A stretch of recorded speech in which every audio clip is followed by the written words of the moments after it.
Buenas, buenas, ¿cómo están? Hoy es miércoles 26 de noviembre de 2025. Bueno, el último Wayful Talk de noviembre. Esperemos que no sea todavía el último del año. Felices, primero que nada, porque entre otras cosas volvió el café, que era algo que, bueno, por estas quejas de Martín inoportunas, nos habíamos quedado sin tal. Así que, primera cuestión para festejar. Y segundo, no, primero que nada, darle la bienvenida a Martín, que bueno, hoy lo vamos a hacer hablar. No sé si cosas tanto que le gustan, pero lo tenemos acá por lo menos sentado, ubicado y bien posicionado. ¿Cómo estás, Martín? ¿Qué tal, Oscar? Bueno, el café es fundamental en una oficina de finanzas, faltaba el combustible. Y sí, vamos Bueno, a en los hablar. 90 era la cocaína, ¿no? Exactamente. Sí, Era un poquito más potente. cuando ves las películas de... Si quieres hablamos un rato de eso. No, ahora no hablemos, pero digo, el tema de Wall Street. Ha cambiado mucho la industria desde entonces. Ya no es lo que era en ese sentido, digamos. Y el lobo de Wall Street, cuando le enseña a su vendedor, también era un adicto. Sí, era bastante así. Era un... Las finanzas en esa época eran básicamente un producto de su época. Todo eso cambió post-2008 cuando la industria se tranquilizó un poco y se metió mucho más regulaciones. Ya hoy en día es una industria de señores y no de descontrol No, como era antes. y me imagino que los ETF habrán hecho su aporte. Sí, y más que nada yo te diría que las comisiones han bajado muchísimo. Si recordás la película, cobraban comisiones del 50% por operación. Y hoy en día eso es absurdo y ridículo, no existe, pero ni siquiera cerca. Los márgenes de la industria se han reducido muchísimo. Bueno, felizmente, entonces... Pequeña introducción, pequeña vale siempre la pena. Bueno, primero que nada, venimos de unas semanitas movidas. Felizmente esta semana el tono del mercado fue un poco distinto. Por otro lado, digamos, tuvimos una de las reinas del mercado presentó también su balance. Me parece que es un tema como para ahondar. Ahora vamos a tocar lo del tema de la Fed, por supuesto, pero esto me parece que es un tema para ahondar. ¿Pero por qué? Porque cuando hablamos de Nvidia, ¿no?, la empresa más valiosa del planeta hoy por hoy, y de su balance, y obviamente todos estos contrapuntos que vamos a hablar, porque tenemos dos analistas de primer nivel viendo exactamente cosas diferentes del mismo balance, ¿no? Es como que ni siquiera nos pudimos ver, casi como en un partido de fútbol, viendo totalmente diferente. No es solamente, me parece, que vamos a hablar de balance de Nvidia, sino de un momento que transcurre en el cual se está poniendo en duda si la inteligencia artificial y todo ese desgaste de flujo de dinero, ahora apalancamiento, nos va a llevar a un buen puerto. Por eso me parece que un poco charlar de todo esto es algo para ver si trae, por lo menos, que es lo que queremos siempre acá, ¿no?, generar más preguntas. ¿Cómo estuviste viendo el balance, Martín? Primero que nada, detesto ser repetitivo y repetir los temas, pero realmente no nos queda otra. Si el mercado se pone repetitivo, nosotros nos tenemos que poner repetitivos. No va a ser repetitivo porque siempre vamos aprendiendo un montón sobre la marcha. Yo estoy aprendiendo muchísimo y vamos viendo nueva data que va saliendo y en ese sentido sí es súper interesante ver cómo evoluciona una industria. Balance de Nvidia, bueno, tenés opiniones para todos lados. Yo te doy la mía si querés, sin basarme en la opinión de nadie. Empecemos por la tuya. Dentro de lo esperado, se esperaban cosas muy buenas. Nvidia está en un punto que no es suficiente que rompa los estimados de los analistas. Yo directamente optaría por ignorarlos directamente, o si querés tomarlos como rule of thumb, digamos, es lo que digan los analistas más un 20% es lo que tiene que hacer Nvidia más o menos para salir even. Vamos a poner un poquito de contexto, sí. Chiquito, pero muy chiquito. Sí. Cada 3 meses todas las empresas tienen que rendir cuenta a sus accionistas y lo hacen presentando balances. Alguna vez, creo que lo hemos charlado acá, en Europa es cada 6 meses, pero en Estados Unidos es cada 3. Fíjense la presión, porque pasa similar a los sistemas como nosotros tenemos democráticos en Argentina, en donde cada 2 años también el presidente tiene que rendir cuentas a su electorado. Acá esto se hace cada 3 meses. ¿Y esto qué significa? Que no es solamente que yo tengo que estar ocupándome de mi negocio, sino también de seduciendo a los inversionistas. No solamente eso, en el caso de Nvidia se ha transformado en una empresa tan pero tan grande que el propio CEO de la compañía, Hansen, salió la semana siguiente a la presentación del balance, a los 2 o 3 días, diciendo: si nosotros no presentamos un balance bueno, se viene todo abajo, se viene toda la economía abajo, somos perfectamente conscientes de eso. Entonces, por ahí, alguna de las cosas que se le critica es que quizás está tan presionado Nvidia por entregar unos resultados fabulosos trimestre a trimestre que puede estar haciendo no quiero usar la palabra irregularidades porque no cabe el término irregularidades, pero sí puede estar haciendo algunas... Algunas cuestiones misleading. Las normas contables GAP, Generally Accepted Accounting Practices, te dan lugar a que vos puedas hacer ciertas cosas para mostrar ciertas cosas en tu balance y dejar ciertas cosas afuera. Ahora te lo voy a preguntar porque justamente tengo muchas preguntas para hablar de esto, pero de alguna manera esto que dice Martín, en el mercado estaban todos diciendo, bueno, si sale bien el balance de Nvidia, salva un poco la baja en la que veníamos. De hecho fue así, salió Aftermarket, subió entre 5 y 7% por momentos al otro día, algo que al otro día no duró ni media rueda. Pero, negativo, de hecho, sí. Claro, veníamos con un trend muy negativo en el mercado en el contexto general. Veníamos hablando acá de que empresas le empezaron a subir los credit default swaps de Oracle, por ejemplo. Entonces, esto era algo que estaba toda la presión puesta ahí. Ahora, en esa lógica, para tener presente en ese contexto de que todos esperamos de Nvidia, empezamos a ver esto de que no es menor, pero fíjense lo siguiente, no es solamente Martín que sale el balance sale, nadie lo puede ver previamente. No. ¿Sí? Estas son otras las características, es decir, todos nos enteramos en ese momento, salvo que alguien está haciendo trampa, es decir, alguien que haga inside information. Entonces, como tenemos, cada 3 meses presentan balance. Cuando salga el balance es público y se hace público para todos al mismo tiempo. Pero ¿qué pasa? Una persona como Martín o como yo nos tenemos que poner a ver el balance, nos va a llevar un tiempo. Sí. ¿Cómo es que reacciona tan rápido? Bueno, es que tenemos los algoritmos de por medio, que leen balances y que de alguna manera empiezan a operar de acuerdo a eso. Y eso también ensucia un poco las cosas. Te haré una salvedad. Los algoritmos estos, cuando sale un balance, no están reaccionando al balance, porque el balance sale en el 10Q, que sale el día siguiente recién.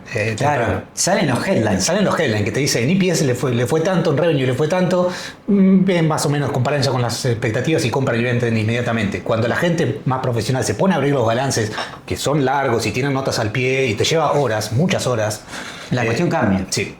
Entonces, esto es un poco lo que para que ustedes tengan todo este contexto a la hora de lo que vamos a hablar ahora y puedan ver con un poco mayor de profundidad un poco la problemática de todo esto. ¿Por qué? Y porque casi que la primera reacción del mercado, porque uno dice, che, ¿cómo salen los headlines? Tanto, ¿y cómo reacciona el mercado? Bueno, pero hasta eso hoy parece ser todo, no digo ficticio, pero sí de alguna manera artificial, ¿no? Por justamente la inteligencia.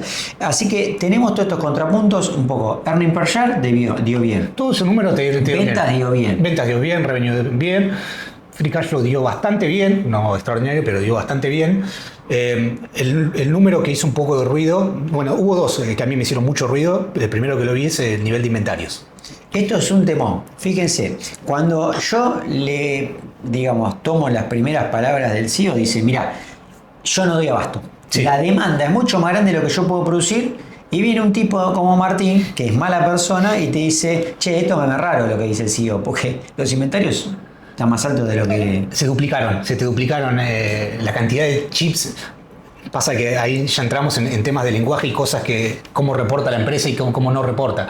Ellos no te hacen un desglose muy grande del nivel de inventario, simplemente te ponen inventarios.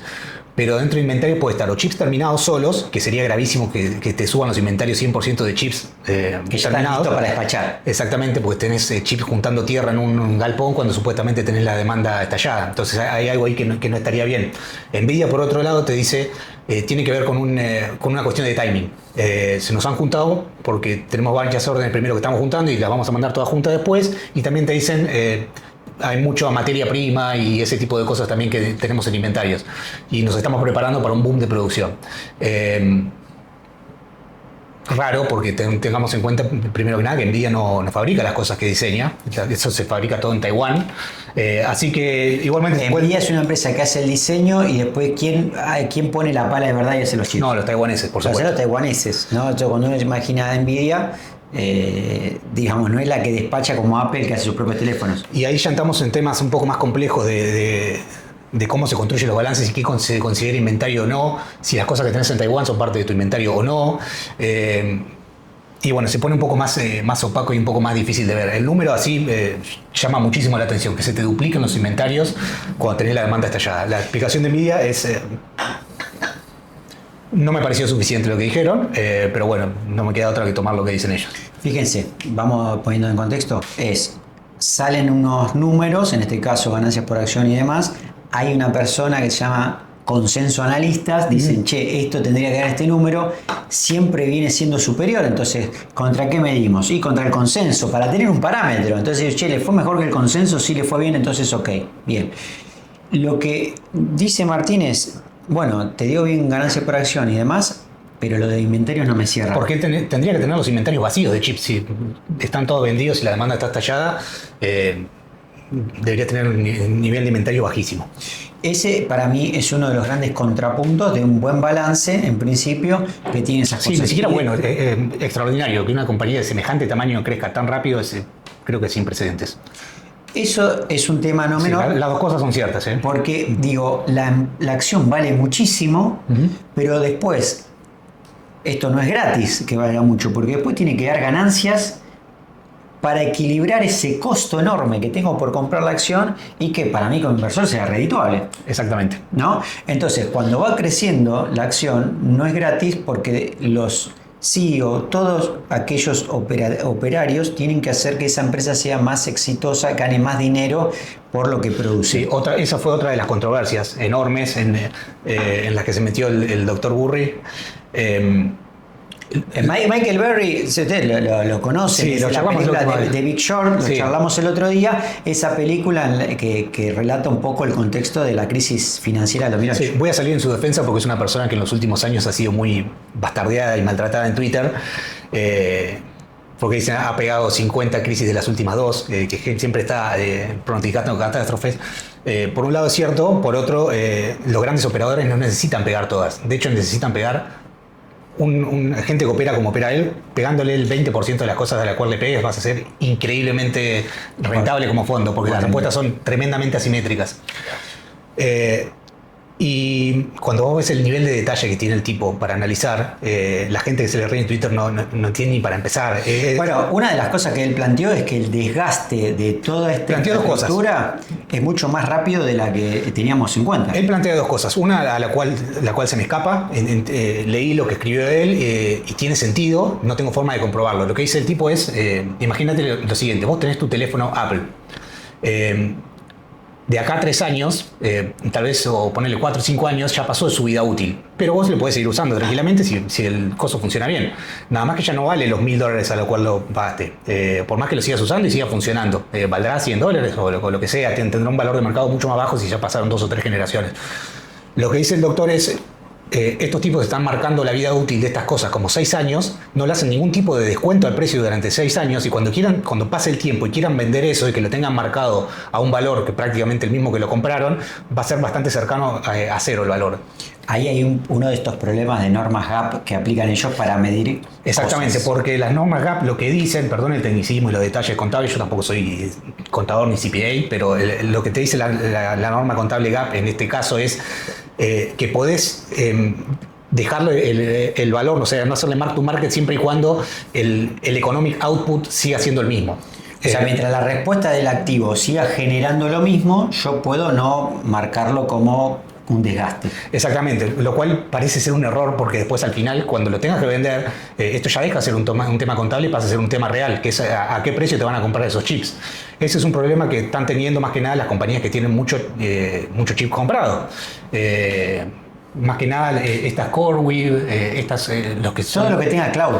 Exactamente, todo lo que tenga cloud, cuando vos quieras salir a vender a mercado, ¿qué valor vas a tener y qué está reflejando tu acción respecto a eso? ¿Está reflejando algo o nada? Lo que dice el doctor Burry es que no está reflejando nada de todo eso. Esa es una de los temas que tiene Burry, que no lo tiene con todo, es gracioso, porque no está en contra de todo el ecosistema, está en contra específicamente de Nvidia, que pareciera ser además lo más sano de todo el ecosistema. Está yendo directamente contra Nvidia. De hecho, en el estado actual que estamos, Burry saca un tweet o un comunicado en su blog, Nvidia sale a responderle, Burry sale a...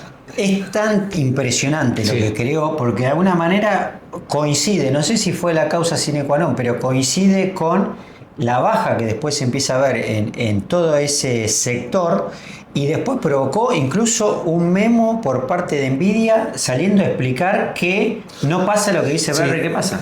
Me parece que Nvidia se puso un poco nervioso porque lo que pasó fue que en un momento cuando empezamos a rebotar, rebotó todo menos Nvidia. De hecho, Google no la pasó, pero tuvo un rebote muchísimo más grande. También por otro tema. Hay que trabajarlo Google, pues es interesantísimo. Ahora nos metemos después con Google. Pero Nvidia sacó un memo respondiéndole, en este caso, no al doctor Burry, que tal vez tiene sentido porque es un tipo muy conocido, que tiene impacto en el mercado. Yo no lo hubiera hecho igual, pero ponerle que pueda ser aceptable, pero el memo lo sacaron respondiéndole a un blog de mala muerte. De mucha mala muerte, que el tipo no se dedica a eso, nada que ver, y los acusaban básicamente de ser el próximo Enron. Que te digan Enron en el mercado de capitales es el equivalente a que te digan nazi en la calle. Es muy gracioso. Y entonces, básicamente diciéndole que hacían fraude contable. Y ahí Nvidia sacó un memo que lo mandó a 60 analistas que cubren su empresa en todos los más grandes bancos del mundo, explicando por qué esto no es así.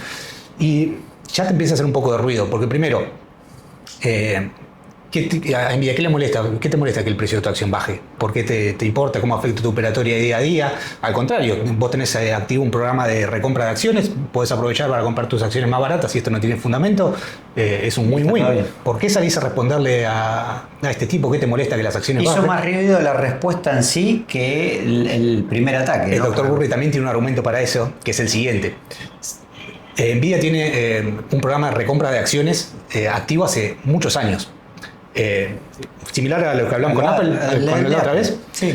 ¿Qué sucede? Cuando vos ves, si bien este programa de acciones está activo hace muchos años, cuando vos ves la cantidad de acciones de lo que se llama shares outstanding, ha crecido mucho en los últimos años. Uno se preguntará ¿por qué? Porque a medida que van recomprando acciones de mercado, le pagan a sus empleados con acciones. Pagan mucho bono con acciones. De hecho, Nvidia es una empresa que ha creado cientos y cientos de mil millonarios, de billionaires, de empleados de medio nivel simplemente porque le pagan con acciones.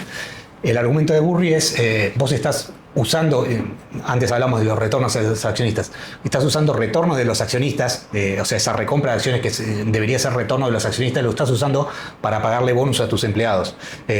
O sea, el retorno por acción está siendo muchísimo menor porque tenés un programa ridículo de... Esto va en línea con lo que decimos antes. Primero nos apalancamos en que el accionista gane menos, pero tenga más esperanza de que va a ganar más. Después, por otro lado, esto que cuenta Martín, utilizamos los recursos del accionista. Entonces, es como que decir, estas empresas, como también nos pasó con el caso que habíamos mencionado acá, me pareció que también fue del ecosistema, ¿no? Cuando ChatGPT le dice a Oracle o una de estas empresas, le dice, che, te compro acciones, hacemos un acuerdo, ese acuerdo va a hacer que suban las acciones. Es decir, es como que se están especializando en cómo exprimirle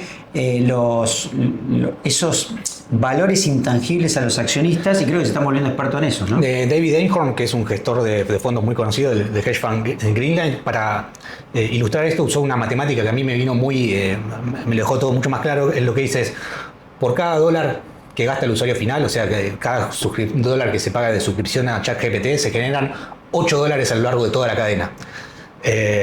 Es muy increíble, pero es así. ¿Y de dónde está saliendo esa diferencia? En este momento lo están poniendo los hyperscalers. Esto es de alguna manera, me parece, como para plantearlo, por lo menos dejarlo sobre la mesa, digamos. Bueno, Barry también como que dejó el board, ¿no? En ese caso dejó su compañía, se hizo un costado. Se hizo un costado. Lo que dice el tipo, me parece sensato, es: yo no quiero volver a exponer a mis clientes a que pasen por esto. Así que no se corrió del mercado, ni mucho menos. Sigue invirtiendo con fondos propios que son muy, pero muy considerables. Sigue siendo un fondo de algo así como $1.000 millones.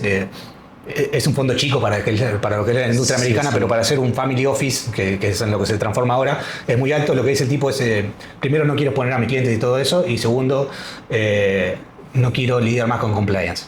De alguna manera nos había dejado hasta hace poco Warren Buffett, ahora otro grande. Comentame lo de Google un cachito, porque me parece extraordinario, porque Nvidia era el único en el asunto. Google me parece que empieza a poner la cuchara. Cuando sos lo suficientemente rentable y tenés unos márgenes de ganancia tan absurdos, es cuestión de tiempo hasta que alguien venga por vos. No es cuestión de si va a pasar o no, es cuestión de cuándo, nada más. Ahora parece que viene nada más y nada menos que Google. A ver, esto es algo que los productos es básicamente una guerra de productos entre las placas de Nvidia que se llaman GPUs y las de Google que se llaman TPUs.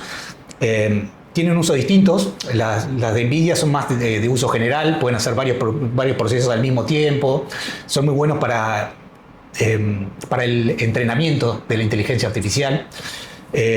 Y los chips de Google se llaman ASICs.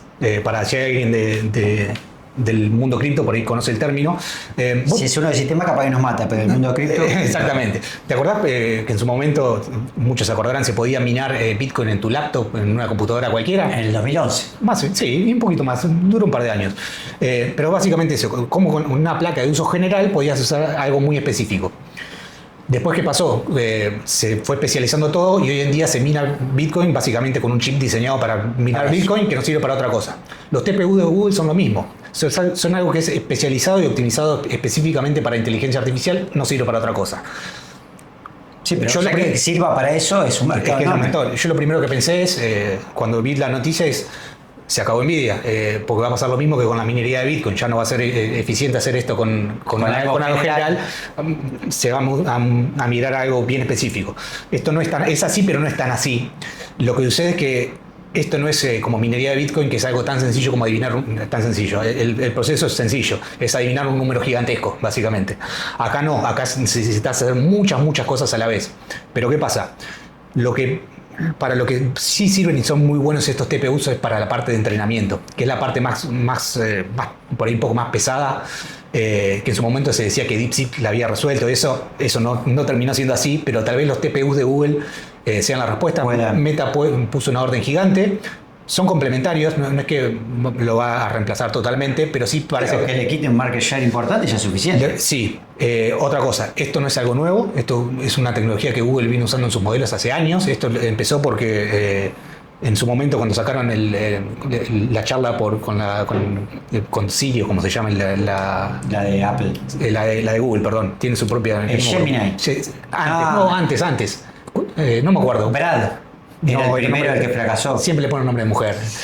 Bueno, pero lo que te decía básicamente, lo que decían los tipos es que si todo el mundo usase eso durante 3 minutos por día, tendrían que duplicar la cantidad de servidores. Entonces lo que hicieron fue crear este chip especial para eso. ¿Qué pasa? Nunca lo pensaron para venderlo a escala. O sea, no es un producto que tengan listo para vender. Y nada, va a pasar por el mismo proceso que cualquier chip, lleva tiempo de desarrollar y más que nada la fabricación a escala es muy complicada. Así que es algo que si vemos disrupción en el negocio de Nvidia va a llevar años, pero bueno, ya tienen la primera orden de Meta. De cualquier manera que vemos que Google viene en este último tiempo volviéndose más valiosa en proporción a las otras empresas. Aceleró mucho con esto de los TPUs en el último tiempo y también fue parte del golpe de Nvidia.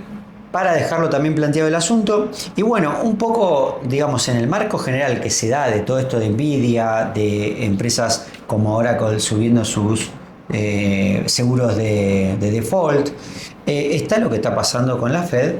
Y de alguna manera veníamos en un derrotero del siguiente, para ir trazando, digamos, una línea histórica del evento. Teníamos 90% de posibilidades de que haya una baja de tasa en diciembre. Con la salida del dato de empleo de hace unos 10 días aproximadamente, esto cayó a 33. Sobre todo con el agregado de que dijeron, acuérdense del shutdown, no había dato estadístico, de que todos los datos estadísticos relacionados al empleo iban a salir después de la reunión del 10 de diciembre en la Fed. Entonces, claro, en esa lógica de una Fed data dependiente y siendo el dato de empleo aquel que era el delicado, aquel que sería la razón por la cual la Fed pueda bajar las tasas, iba a ser posterior. Siendo que la Fed era data dependiente, en la reunión de diciembre la conjetura era no va a haber baja de tasa. Esto fue cambiando después ¿con qué? Diciendo que tampoco el CPI iba a salir antes. Y ahí cambiaron esas probabilidades. Yo creo que lo que está oliendo al mercado es que la data es tan pero tan mala que están prefiriendo no largarla, al menos de corto plazo, y la Fed interpreta eso como, bueno, esto viene de tan malo que vamos a tener que bajar las tasas por las dudas. Hoy tenemos un poco de información de la Fed, la data privada no viene siendo buena, sobre todo lo que hace empleo, pero tuvimos la noticia ayer un poco de que el preferido de Trump podría ser Hassett, una persona del board de la Fed que es pro-Trump.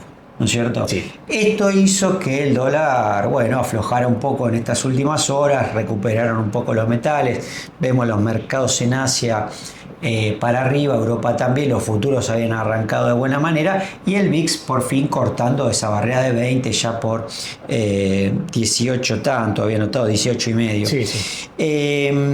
Bueno, y el BTC obviamente rebotando pues en el orden de los 87. Esto es algo que se va a definir ahora, en los próximos días. Ahora las probabilidades están en 87. Sí. ¿No? Pero es un vaivén que lo que nos está llevando que de alguna manera en este run de que si estamos o no en una burbuja tecnológica de Nvidia, aparentemente tu diagnóstico es no. Mi diagnóstico es sí, pero no en Nvidia. Ok, Nvidia gana plata de verdad. No hay una burbuja especulativa, hay una burbuja de CAPEX. Muy bien, muy bien. Digamos, y ahí una de sus principales víctimas es el ChatGPT. Sí, lo que va a tener que suceder para que esto funcione, que va a terminar eventualmente pasando, es que lo que sucede en cualquier negocio de software. Los negocios de software, cualquiera, tienen márgenes de ganancia altísimos, 70, 80%, los he visto 90% también. Y la AI es un software, pero está al revés la relación. Es un negocio de software que en vez de tener márgenes brutos positivos, tiene márgenes brutos horribles, negativos. Digo, positivos como los de Meta. Exactamente, que tiene márgenes 60, 70, 80, porque lo que vende es software, básicamente. Acá esto debería tender a ser igual. Lo que debería pasar es lo siguiente. El margen de ganancia de OpenAI o lo que sea, yo no creo que sobreviva OpenAI, pero ponele, o quien sea su sucesor, tiene que tener márgenes de ganancia altos, y los márgenes de ganancia finitos tienen que estar en toda la parte de atrás, que es la que ahora está teniendo márgenes de ganancia altos. Chip making, data centers, todo eso debería tener márgenes de ganancia finitos, y el resto, márgenes de ganancia largos, como en cualquier negocio de software. Para aquellos que siguen Europa, tenemos ahora la discusión del presupuesto en Inglaterra, algo que es interesante por lo que es el mercado inglés. Tienen que hacer un recorte importante en el presupuesto porque es algo, una constante que vemos, déficit fiscal en los principales países.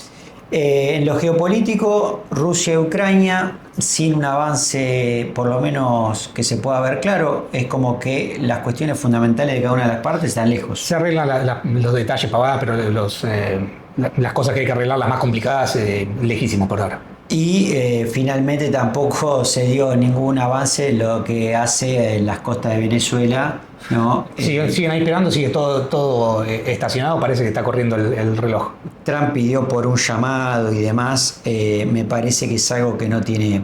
Yo les quiero dejar hasta acá esto tratado. Hoy hicimos el hincapié en Nvidia porque me parece que no es Nvidia, me parece que eso habla de todo un sector. Sí. ¿No? Sí, absolutamente. Me parecía que valía un poco la charla, lo de Google no me parece menor. Dejarles para lo que viene que las mejores energías para lo que resta de la semana. Acuérdense, mañana tenemos feriado por Día de Acción de Gracias en Bonos Mediodía. Es Bonos Mediodía, feriado de acciones completo. Equity completamente cerrado. Y el viernes es media rueda en acciones y bonos entero. Al revés. A tener en cuenta que ya hoy van a haber volumen bajo, con lo que quiero decir. Claro, porque ya hoy allá se empezaron a tomar viajando, sí. Entonces, para tener en cuenta que lo que veamos hoy, mañana y pasado va a reflejar no de buena manera, porque al ser volumen de operaciones bajos, menor liquidez, los precios uno debería mirarlos con un poquito más de desconfianza. Lo mejor para lo que viene, un gran abrazo y nos vemos en diciembre.